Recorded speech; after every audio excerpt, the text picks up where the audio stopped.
کہ جب ہم یہ کہتے ہیں نا، میرا ایک بیان ابھی آیا ہے 73 فرقوں والا، وہ کر کے بس میں شیطان پہ پھر سیدھا شیطان کی طرف آتا ہوں. میرا بیان ابھی ایک آیا ہے، ایک پوڈ کاسٹ میں نے انٹرویو دیا ہے کہ اس امت میں 73 فرقے ہوں گے.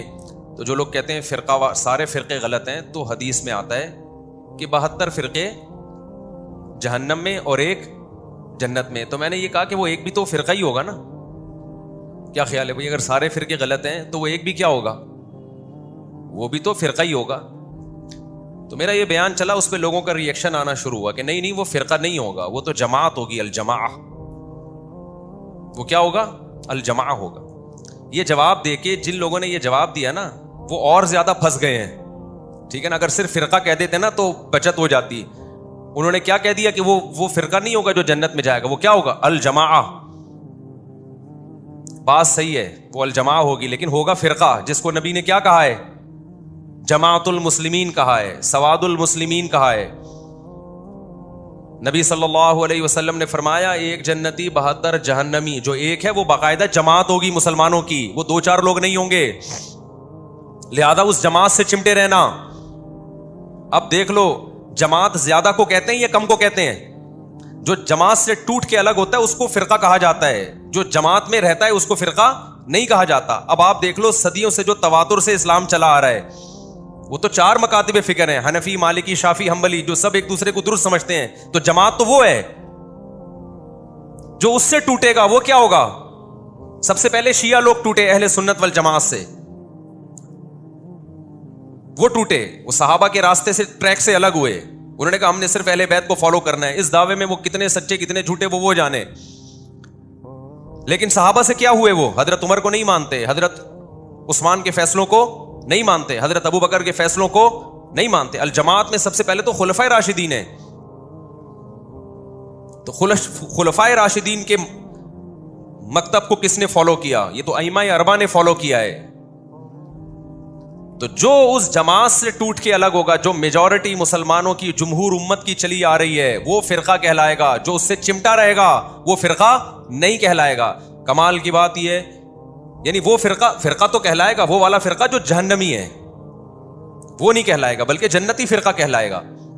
دیکھو نبی نے فرمایا نا، امت 73 ستفترق امتی، 73 حصوں میں بٹے گی.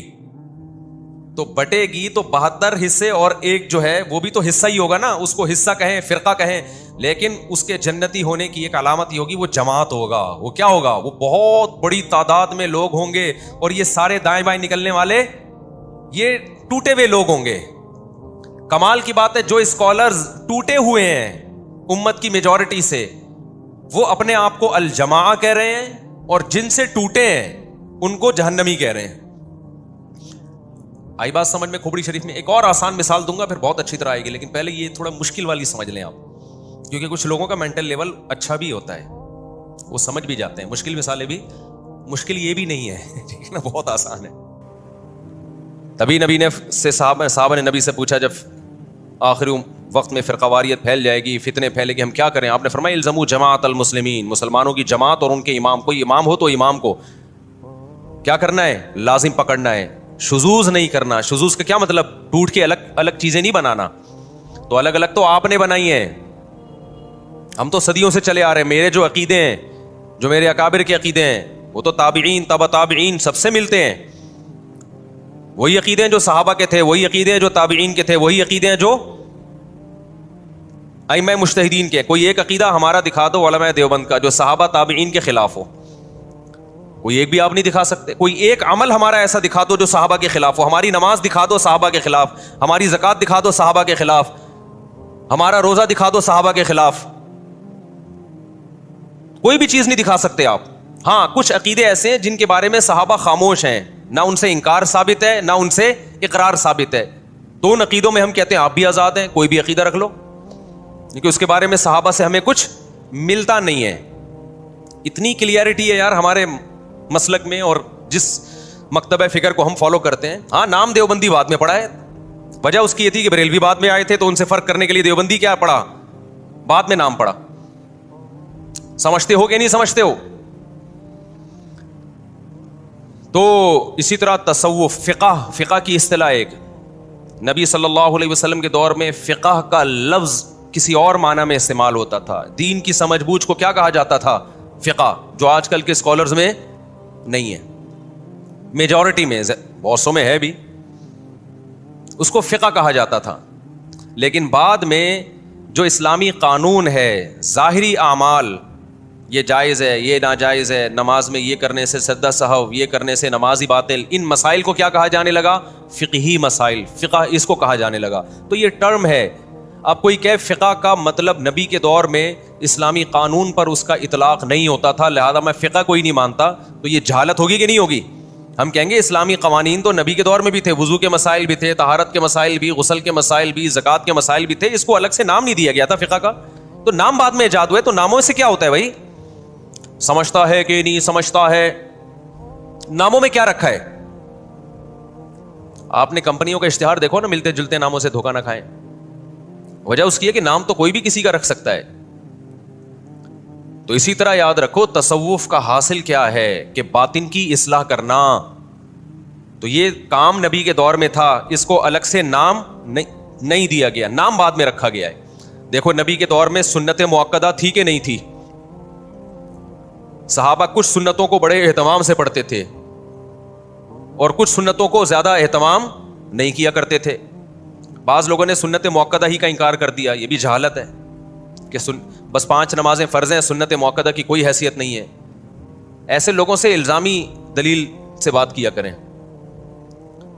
کوئی یہ کہتا ہے نا کہ سنت مؤکدہ سرے سے ہے نہیں, اور وہ حدیث پیش کرتے ہیں کہ نبی صلی اللہ علیہ وسلم کے دور میں ایک صحابی نے کہا میں صرف 5 نمازیں پڑھوں گا, اور چند باتیں کی آپ نے فرمایا جس نے جنتی کو دیکھنا ہو تو اس کو دیکھ لے. تو اس نے کہا کہ بھائی ان لوگوں نے, وہ اسکالرس کہتے ہیں کہ اس میں سنت مؤکدہ تو کہیں ہے ہی نہیں, صرف 5 نمازیں ہیں. تو ان لوگوں سے ہمارا سوال یہ ہے کہ اگر کوئی فجر کی بھی 2 سنتیں چھوڑ دے ساری زندگی تو کیا کوئی حرج ہے؟ ان صحابی نے تو فجر کی سنتوں کا بھی ذکر نہیں کیا. اگر کوئی ساری زندگی وتر نہ پڑھے تو بھی کوئی حرج نہیں ہے, جبکہ وتر نہ پڑھنے کو تمام محدثین فقہا وتر چھوڑنے والے کو کچھ تو حرام ناجائز کہتے ہیں, کچھ کہتے ہیں شدید ملامت کا مستحق ہے. امام احمد ابن حنبل جو امام بخاری کے استاذ ہیں, انہوں نے تو یہاں تک کہہ دیا جو وتر کی نماز نہیں پڑھتا اس کی گواہی مقبول نہیں ہے, وہ گواہی دینے کا حل نہیں ہے. کیوں؟ انہوں نے دیکھا حدیثیں ہیں, من لم یوتر لیس منا, جو وتر نہیں پڑھتا ہم میں سے نہیں ہے. ان اللہ زادکم صلاۃ الا وہی الوتر, اللہ نے ایک اور نماز کا اضافہ کر دیا ہے, وہ کیا ہے؟ وہ وتر ہے. البانی نے اس حدیث کو صحیح کہا. میں اسد البانی کا حوالہ اس لیے پیش کر رہا ہوں کہ یہ لوگ ہمارے خلاف جب وتر کے بارے میں دلیل دیتے ہیں نا, اور یہ ہمارے خلاف جو بھی دلیل ہیں, تو البانی رحمہ اللہ کا حوالہ دیتے ہیں کہ انہوں نے حدیث کو صحیح کہا ہے غلط کا, اس لیے میں ان کا حوالہ دے رہا ہوں. سمجھتا ہے کہ نہیں سمجھتا؟ اتنی ساری حدیثوں کو کہاں لے کے جاؤ گے؟ اور فجر کی 2 سنتوں کی کس قدر تاکید ہے. اور چلو اگر سنت مؤکدہ کا اسلام میں کانسیپٹ ہی نہیں ہے, کوئی کانسیپٹ نہیں ہے, فرض ہے یا عام سنت ہے, تو میرا ایک سوال ہے, فجر کی 2 رکعتوں میں ہم چھوٹی قرات کرتے ہیں یا لمبی قرات کرتے ہیں؟ بولو نا. لمبی قرات ہے نا, مغرب کی نسبت فجر کی نماز چھوٹی ہوتی ہے یا لمبی ہوتی ہے قرات میں؟ آپ مجھے بتاؤ, آپ کا امام اگر فجر کی پہلی رکعت میں انا اعطیناک الکوثر پڑھے اور دوسری میں قل هو اللہ احد پڑھے اور یہی معمول بنا لے, آپ برداشت کر لو گے امام کو کہ بھائی تو مغرب ایسے پڑھا رہا ہے جیسے فجر ایسے پڑھا رہا ہے جیسے مغرب؟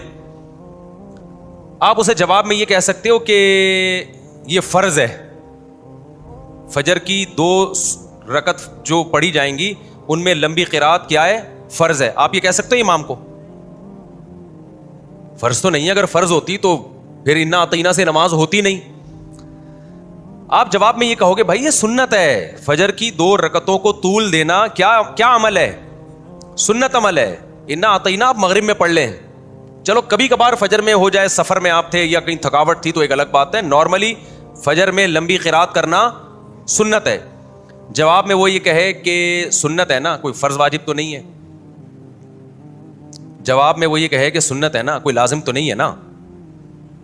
آپ نے کہا ہاں جی ہم نے تو بعض اسکالرس کو سنا ہے کہ یا تو فرض ہوتا ہے یا سنت مؤکدہ تو کچھ ہوتا ہی نہیں ہے. آپ کو ہاں سنت ہے, تو کیا جب ضروری نہیں ہے؟ ان صحابی نے تو کہا تھا 5 نمازیں فرض ہیں, 5 نمازیں کیا ہیں؟ فرض ہیں. تو میں یہ 5 نماز پڑھ لی نا میں نے فجر کی, ہو گئی نا, انا اعطینا سے بھی تو ہو گئی نا. آپ جواب میں کہو گے بھائی عام سنتوں کی طرح نہیں ہے فجر کی 2 رکعتوں کو طول دینا, یہ سنت مؤکدہ ہے. نبی نے ہمیشہ فجر کی 2 رکعتیں لمبی پڑھی ہیں, تو بتا دیا کہ فجر پڑھنے کا اوریجنل طریقہ یہی ہے. تو جیسے فجر کی 2 رکعتوں کو طول دینا, لمبا کھینچنا عام سنت نہیں ہے بلکہ سنت مؤکدہ. جو امام یہ کام نہیں کرے گا قابل ملامت ہوگا, اس کو امامت سے نکالا بھی جا سکتا ہے کہ یار تو روزانہ انا اطعینا سے فجر پڑھا رہا ہے, یہ کیا کر رہا ہے بھائی؟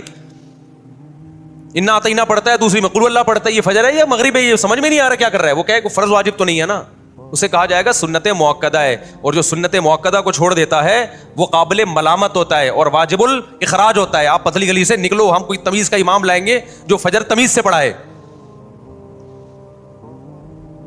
تو اسی طرح جیسے نماز کے اندر کی کچھ سنتیں عام سنتیں, کچھ سنتیں مؤکدہ ہیں, ایسے ہی نماز کے باہر کی بھی سنتوں میں کچھ عام ہوتی ہیں, کچھ سنتیں مؤکدہ ہوتی ہیں. تو فجر کی جو 2 فرض ہیں, اب میں ایک اور مثال آپ کو دیتا ہوں. فجر کے 2 فرض امام آ کے پڑھاتا ہے, اس سے پہلے نہ گھر میں سنتیں پڑھتا ہے نہ مسجد میں آ کے پڑھتا ہے.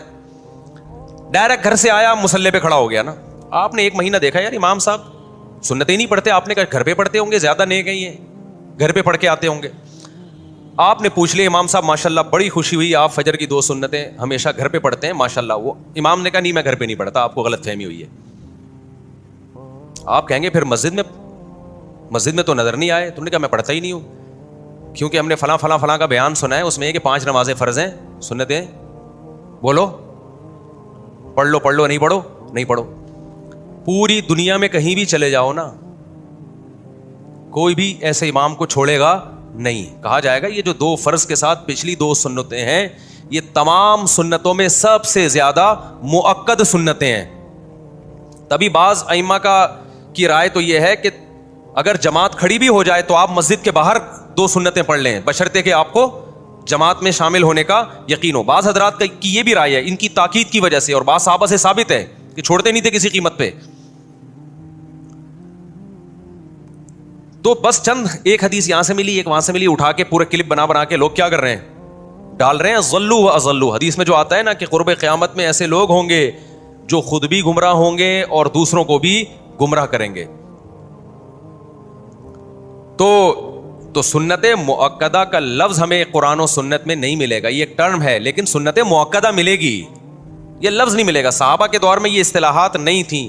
بعد میں فقہائے کرام نے, علماء نے عوام میں آسانی پیدا کرنے کے لیے کہ ہر عبادت کو اس کا مقام دیا جائے, تو اس کے لیے اصطلاحات ایجاد کی ہیں. نبی کے دور میں تو فرض بھی اس معنی میں نہیں تھا جس میں ہم فرض کہتے ہیں. سنت کو بھی فرض کہا گیا ہے اور فرض کو سنت کہا گیا ہے. نبی نے فرمایا من اعرض عن سنتی فلیس منی, جو میری سنت سے اعراض کرتا ہے وہ مجھ سے نہیں ہے. تو اس سے سنت تھوڑی مراد ہے, اس سے فرض مراد ہے, کیونکہ سنت کا لفظی ترجمہ ہے طریقہ. نبی نے فرمایا جو میرے طریقے سے ہٹے گا وہ مجھ سے نہیں ہے. تو اس میں تو فرض بھی داخل ہے, اس میں سنت مؤکدہ بھی داخل ہے, اس میں واجبات بھی داخل ہیں. لیکن بعد میں یہ جو اصطلاح ہے سنت کی, یہ فرض سے فرق کرنے کے لیے, اب ہم کہتے ہیں یہ فرض ہے یا سنت ہے, آپ کہتے ہیں بھائی سنت ہے, تو اب یہ کسی اور سینس میں استعمال ہو رہا ہے یہ لفظ. سمجھتے ہو کہ نہیں سمجھتے ہو,